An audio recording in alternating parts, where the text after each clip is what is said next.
एक बार की बात है। राका बगुला जंगल में अपनी पत्नी रिमझिम और बेटे मिंटू के साथ रहा करता था। वो बहुत ही मतलबी और बदमाश था। उसका काम था दूसरे पक्षियों को परेशान करना और उनका खाना छीनकर अपने परिवार का पेट भरना। ऐसे ही एक बार रानू चिड़िया अपने पंजों में बड़ा सा सेब दबाए जा रही थी। ओ रानू, कहाँ जा रही है? कुछ नहीं राका भैया, कुकू को बहुत भूख लगी है तो बस उसी के लिए ये सेब लेने गई थी। हाँ, सेब तो बड़ा लाल है। अब इसे कुकू नहीं, मैं खाऊंगा। बहुत भूख लगी है, पर इसका क्या करूं? हाँ, आइडिया। अरे तू यहाँ सेब ले जा रही है, तुझे पता नहीं है क्या मीनू मौसी के बारे में? मीनू मौसी के बारे में? मतलब क्या हुआ उन्हें? ठीक तो है ना? बेचारी कल तक तो ठीक थी, पर आज सुबह ही उन्हें तेज बुखार हुआ। और राका आगे बोल ही रहा था कि तभी पीलू पोपट भागा भागा मीनू मौसी के घर जा रहा था। पीलू कहाँ जा रहा है इतनी तेजी में? मीनू मौसी के घर, अभी जल्दी में हूँ, अब बाद में आता हूँ। इतना कहकर पीलू चला जाता है। इधर राका को अपनी बात सच साबित करने का मौका मिल जाता है। देखा देखा, सब मीनू मौसी के घर जा रहे हैं, तुझे भी जाना चाहिए, और तेरी तो खास है वो। मैं अभी जाती हूँ राका भैया। अरे ये सेब तो देती जा, मैं कुकू को दे दूंगा। रीनू राका को सेब देकर चली जाती है। आहा, मजा आ गया।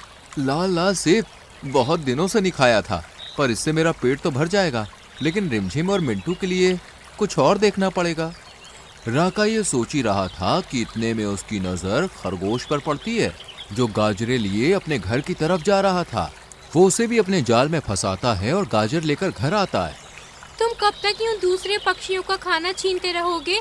अरे खुद भी तो कुछ करो ना।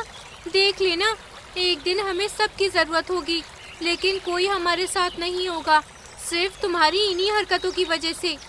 पापा पापा, मम्मी क्यों चिल्ला रही हैं? कुछ नहीं बेटा, बुढ़ापे के साइड इफेक्ट हैं, तू आराम से खा। अभी तो मेरा मजाक उड़ा लो, पर सच कहती हूँ, एक दिन भुगतोगे तुम, और शायद तुम्हारी वजह से हम भी। अब मेहरबानी करो और कल हमारे इस घर को पक्का कर लो। बारिश शुरू होने को है, अगर ये घर नहीं रहा तो हम कहाँ जाएंगे? अरे सब हो जाएगा रिमझिम, तुम क्यों इतना चिल्लाती हो? जरा शांत रहो।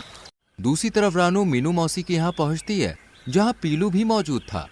मीनू मौसी, तुम जिंदा हो? पर कैसे? कैसे मतलब? इतनी जल्दी नहीं मरने वाली मैं। और क्यों मरूं? एक ज्योतिष ने कहा था मेरी उम्र बहुत लंबी है। पर एक मिनट, तू ये आज अचानक मेरे मरने की बात क्यों कर रही है? रानू मीनू को पूरी बात बताती है। ये राका कभी नहीं सुधर सकता। वो हर बार तुझे कुछ न कुछ कहता है और तेरा खाना छीन लेता है। अरे कुछ तो अकल दौड़ाया कर। पर इस बार तो राका भैया ने हद ही कर दी। इतना बड़ा झूठ मैं तो उन्हें कभी माफ नहीं करूंगी। लेकिन एक बात नहीं समझ आई कि ये पीलू तुम्हारे यहाँ इतनी जल्दी में क्यों आया था? अरे ये तो कल मेरी मेकअप किट ले गया था अपनी पत्नी के लिए। आज मुझे मेरी दोस्त के यहाँ शादी में जाना है, तो बस वही किट मंगवाई थी। हाँ, और देर ना हो जाए इसलिए तुमसे ज्यादा बात नहीं की। और मुझे लगा कि मीनू मौसी। इसके बाद रानू अपने घर चली जाती है, पर राका की वजह से वो कुकू के लिए खाने को कुछ नहीं ला पाई थी। घर में भी कुछ नहीं था, इसलिए वो जैसे तैसे उसे भूखा ही सुला देती है।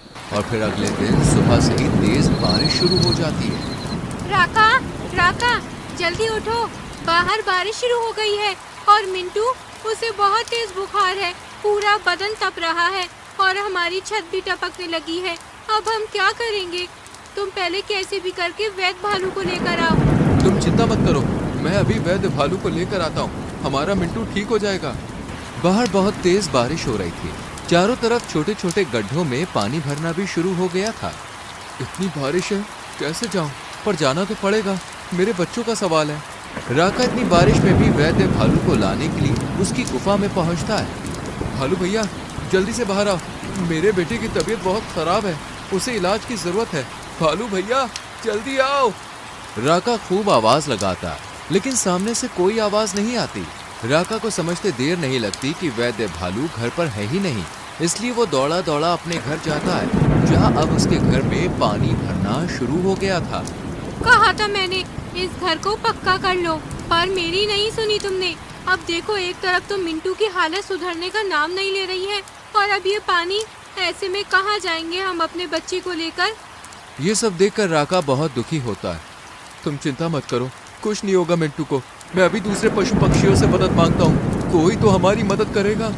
राका एक एक करके सभी पक्षियों का दरवाजा खटखटाता है। क्या है रे राका, क्यों इतनी सुबह सुबह मेरे दरवाजे को तोड़ने में लगा है? क्या चाहिए?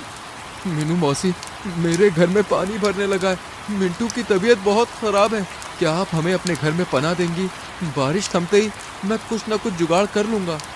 ना बाबा ना, तुझे रहने दिया तो तू मेरा घर ही हड़प लेगा, और वैसे भी इतने अच्छे काम नहीं है तेरे जो मैं तेरी मदद करूं। चल जा अब।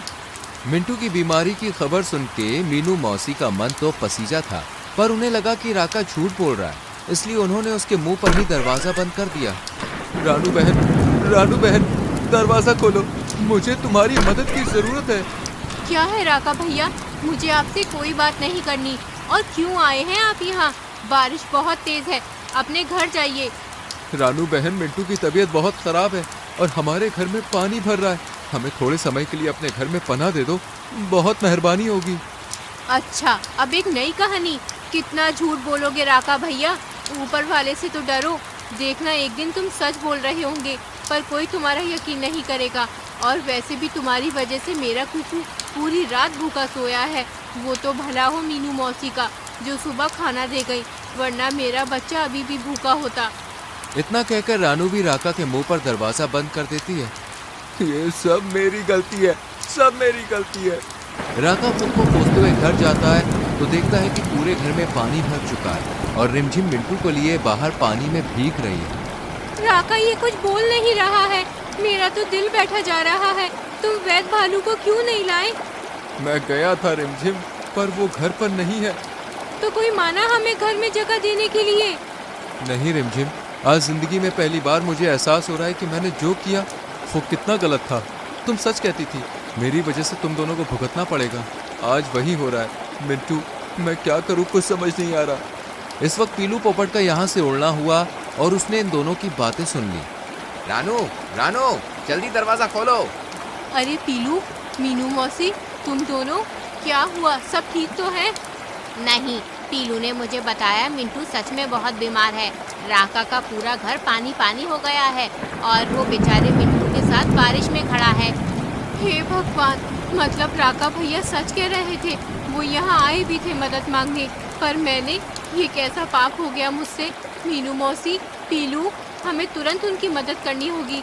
अरे राका भैया, चाहे जैसे भी हो, पर मिंटू, वो तो बच्चा है। मैं जानता हूँ, इसलिए तो ये सब मीनू मौसी को बताया। अब तुम दोनों जाओ और उन सबको यहाँ ले आओ। मैंने पता किया है वैद्य भालू तो है नहीं, इसलिए मैं चील को ला रहा हूँ। उन्होंने भी वैद्यगिरी सीखी है। इसके बाद मीनू और रानू तुरंत राका के पास जाती हैं और उन सबको रानू के घर में ले आती हैं। इधर पीलू भी चील के साथ रानू के घर पहुँच जाता है। मेरा बेटा कैसा है? वो ठीक तो हो जाएगा ना? चिंता मत करो रिमझिम, पीलू मुझे सही समय पर ले आया, वरना मिंटू को निमोनिया बन सकता था।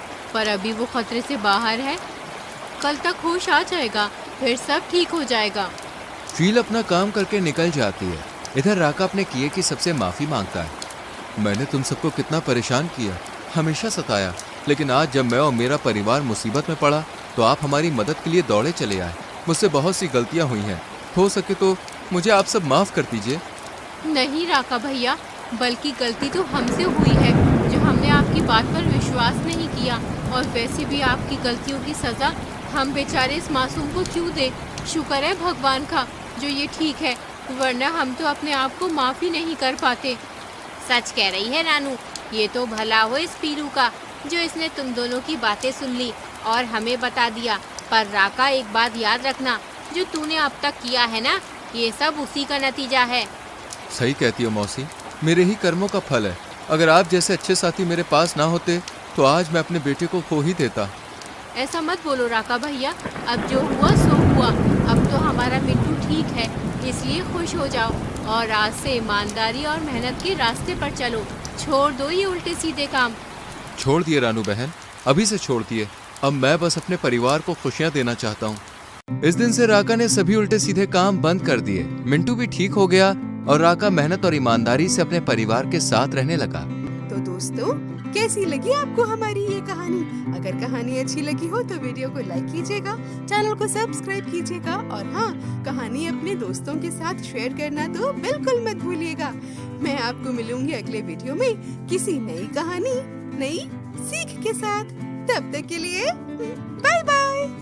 अन्य जीव, रानू चिड़िया, मीनू मौसी, कबूतर, कल्लू कौआ, भेड़िया खान, हिरण चंचल और खरगोश गोलू दूर बैठकर ये नजारा देख रहे थे।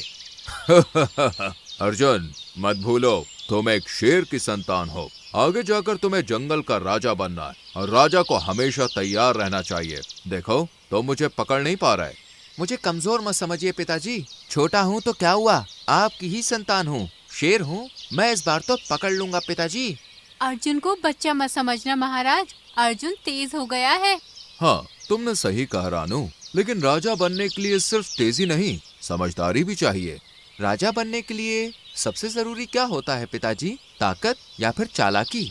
राजा को ताकत और चालाकी दोनों का सही इस्तेमाल करना आना चाहिए, लेकिन सबसे जरूरी है न्याय और ईमानदारी। ये सुनकर अर्जुन सोच में पड़ गया। तभी हवा तेज हो गई, बादल गरजने लगे। बारिश आने वाली है, सब लोग सुरक्षित जगह ढूंढो। अर्जुन, मौसम खराब हो गया है, अब हमें अपनी गुफा के अंदर चलना चाहिए। लगता है भयंकर वर्षा होने वाली है। रुक जाइए पिताजी, थोड़ा और खेलते हैं। अर्जुन खेलते खेलते झाड़ियों की तरफ भाग गया। शेर सिंह ने उसे रोकने के लिए दहाड़ लगाई, लेकिन अर्जुन झाड़ियों में गायब हो गया। कुछ देर के बाद बारिश शुरू हो गई, बिजली कड़क रही थी। अर्जुन झाड़ियों में फंस चुका था। तभी उसे जंगल में एक अजीब गूंजती आवाज सुनाई दी। ये क्या था? वो झाड़ियों से बाहर निकलने की कोशिश करने लगा। तभी उसे अपने पिता की कमजोर दहाड़ सुनाई थी। अर्जुन तेजी से झाड़ियों से बाहर निकल आया। उसने देखा कि शेर सिंह जमीन पर गिरा पड़ा था। उसकी गर्दन पर गहरे पंजों के घाव थे। अर्जुन चौंक कर भागता हुआ उसके पास आ पहुंचा। पिताजी, क्या हुआ? उठो ना। शेर सिंह ने धीरे धीरे अपनी आंखें खोल ली। वो अर्जुन को देखने की कोशिश करने लगा, लेकिन उसकी सांसें टूटने लगी थी। अर्जुन उसे हिलाने की कोशिश करने लगा। पिताजी, मत छोड़ो मुझे। शेर सिंह की आंखें धीरे धीरे बंद हो गई। अर्जुन की चीख गूंज उठी। जंगल के अन्य जीव वहां आ गए। सबकी आंखों में भय और दुख था। बारिश लगातार तेज होती जा रही थी। कुछ वर्ष ऐसे ही बीत गए। अर्जुन अब बड़ा और ताकतवर हो चुका था। उसका शरीर मजबूत था, उसकी चाल में आत्मविश्वास था, लेकिन उसकी आंखों में अब भी वही दर्द था जो उसने उस बारिश वाली रात महसूस किया था। जंगल में उसकी दहाड़ पहले से ज्यादा शक्तिशाली हो गई थी, लेकिन एक सवाल उसे हर रात सोने नहीं देता था। उसके पिता की हत्या किसने की? एक दिन जब अर्जुन एक ऊंचे पत्थर पर बैठा हुआ गहरी सोच में डूबा था, तभी आकाश में एक छोटी सी चिड़िया तेजी से उड़ती हुई उसकी ओर आ गई। वो थी रानू चिड़िया। उसकी सांसें तेज थी, जैसे मानो वो कोई जरूरी खबर लेके आई हो। अर्जुन, तुम्हें मीनू मौसी कबूतर से मिलना होगा। उन्होंने उस रात कुछ ऐसा देखा था जो तुम्हें जानना चाहिए। क्या मीनू मौसी ने कुछ देखा था? उन्होंने पहले क्यों नहीं बताया? वो डरी हुई थी अर्जुन, लेकिन अब वक्त आ गया है कि तुम सच्चाई जानो। अर्जुन तुरंत ही खड़ा हो गया। उसकी आंखों में जोश था। वो बिना देरी किए मीनू मौसी के ठिकाने की ओर बढ़ चला। कुछ ही देर में वो उस बड़े पेड़ के पास पहुंचा जहां मीनू मौसी हमेशा बैठती थी। मीनू मौसी, रानू चिड़िया ने बताया कि आपने उस रात कुछ देखा था। बताइए, मेरे पिता के हत्यारे के बारे में क्या जानती हैं आप? मीनू मौसी डर से इधर उधर देखने लगी। वो थोड़ा कांप रही थी, मानो कोई भयानक याद फिर से ताजा हो गई हो। अर्जुन ने उनका डर महसूस कर लिया था। अर्जुन, उस रात जब बिजली चमकी थी, मैंने किसी को तुम्हारे पिता पर हमला करते देखा था और वो 2 थे। लेकिन क्या मीनू मौसी, साफ साफ बताइए। बारिश बहुत तेज थी, बिजली बार बार चमक रही थी और अंधेरा था। मैं ठीक से नहीं देख पाई कि वो दूसरा कौन था। पहला कौन था? पहला तो मैं दावे के साथ कह सकती हूँ कि वो चीता था। दूसरा कौन था ये मुझे नहीं पता। अर्जुन का चेहरा गुस्से से लाल हो गया। उसने जोर से मुट्ठी भींची और वो खड़ा हो गया। तो इसका मतलब मेरे पिता को मारने में कोई और भी शामिल था? और मीनू मौसी, आपने इतनी बड़ी बात अब तक मुझे क्यों नहीं बताई? मैं डर गई थी। अर्जुन के मन में एक योजना आई। उसने गहरी सांस ली और अपने दोस्तों और जंगल के सभी पक्षियों को बुलाया। सब अर्जुन के चारों ओर इकट्ठा हो गए। दोस्तों, मैं अपने पिता की मौत का बदला लेना चाहता हूँ। क्या तुम सब मेरी मदद करोगे? हाँ अर्जुन, हम तुम्हारे साथ हैं। अर्जुन ने अपनी योजना बतानी शुरू की। उसने अपनी टीम को अलग अलग जिम्मेदारियां सौंपी। हम सबको मिलकर उस चीते और उसके साथी को सबक सिखाना होगा। अब मेरा प्लान सुनो। मैं, रानू चिड़िया, मीनू मौसी और मोनू चीते की गुफा में जाएंगे और उसे बातों में उलझाएंगे। कालू कौआ तुम हाथी दादा, भालू और बंदर को सही समय पर इशारा कर देना। हाथी दादा तुम्हें जैसे ही इशारा मिले तुम जाल लेकर आना, और भालू दादा तुम आग लेकर आना, और बंदर तुम डंडा तैयार रखना। तुम सब मिलकर उसे घेर लेना और भागने नहीं देना। तभी चील अर्जुन से बोली, महाराज, मैं चीते की गुफा के पास रहती हूँ। मुझे उसकी हर हरकत पता होती है। अगर आप कहो तो मैं ही इशारा दूं। ठीक है चील। कालू कौआ तुम हमारे साथ चलोगे। चील इशारा देगी। अगले दिन सभी योजना के अनुसार काम पर लग गए। अर्जुन और उसके साथी चीते की गुफा की ओर बढ़ गए। गुफा के अंदर चीता बैठा हुआ था। उन सब ने उसे बातों में उलझाना शुरू कर दिया। दूसरी ओर चील ने इशारा कर दिया और हाथी दादा, भालू और बंदर गुफा की ओर बढ़ने लगे। लेकिन अचानक धड़ाम